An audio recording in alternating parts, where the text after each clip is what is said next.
आज पूरे विश्व में कोई भी ऐसा देश नहीं है जो प्रकट रूप से किसी अन्य देश के उपनिवेश के रूप में एग्जिस्ट करता है।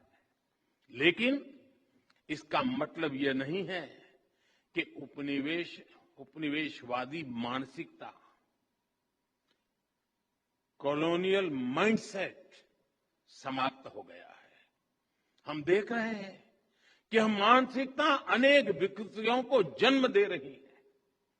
इसका सबसे स्पष्ट उदाहरण हमें विकासशील देशों की विकास यात्राओं में आ रही बाधाओं में दिखाई देता है। जिन साधनों से, जिन मार्गों पर चलते हुए विकसित विश्व आज के मुकाम पर पहुंचा है, आज वही साधन, वही मार्ग विकासशील देशों के लिए बंद करने के लिए प्रयास किए जाते हैं। पिछले दशकों में इसके लिए अलग अलग प्रकार की शब्दावली का जाल रचाया जाता है, लेकिन उद्देश्य एक ही रहा है, विकासशील देशों की प्रगति को रोकना। आजकल हम देखते हैं कि पर्यावरण के विषय को भी इसी काम के लिए हाईजैक करने का प्रयास हो रहा है। कुछ सप्ताह पहले हमने COP26 समिट में इसका जीवंत उदाहरण देखा है। अगर एब्सोल्यूट क्यूमुलेटिव एमिशंस की बात करें तो विकसित देशों ने मिलकर 1850 से अब तक, 1815 से अब तक भारत से 15 गुना अधिक उत्सर्जन किया है। अगर हम पर कैपिटा बेसिस की बात करें तो भी विकसित देशों ने भारत के मुकाबले 15 गुना अधिक उत्सर्जन किया है।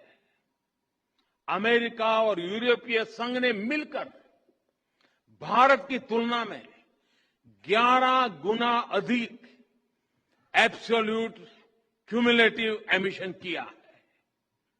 इसमें भी पर कैपिटा बेसिस को आधार बनाए तो अमेरिका और यूरोपीय संघ ने भारत की तुलना में 20 गुना अधिक उत्सर्जन किया है। फिर भी आज,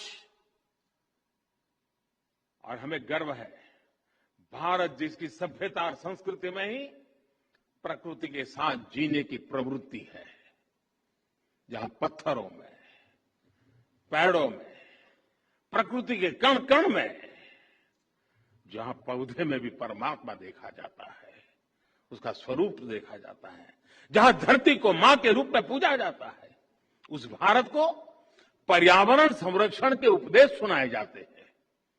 और हमारे लिए ये मूल्य सिर्फ किताबी नहीं है, किताबी बातें नहीं है। आज भारत में लायन, टाइगर, डॉल्फिन आदि की संख्या और अनेक प्रकार की बायोडायवर्सिटी के मानकों में लगातार सुधार हो रहा है। भारत में वन क्षेत्र बढ़ रहा है। भारत में डिग्रेडेड लैंड का सुधार हो रहा है। गाड़ियों के ईंधन के मानकों को हमने स्वेच्छा से बढ़ाया है। हर प्रकार की रिन्यूएबल एनर्जी, उस क्षेत्र में हम विश्व के अग्रणी देशों में हैं।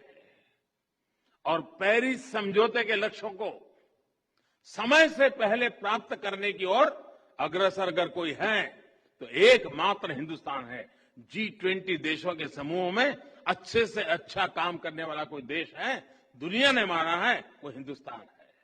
और फिर भी ऐसे भारत पर पर्यावरण के नाम पर भांति भांति के दबाव बनाए जाते हैं। यह सब उपनिवेशवाद मानसिकता का ही परिणाम है। लेकिन दुर्भाग्य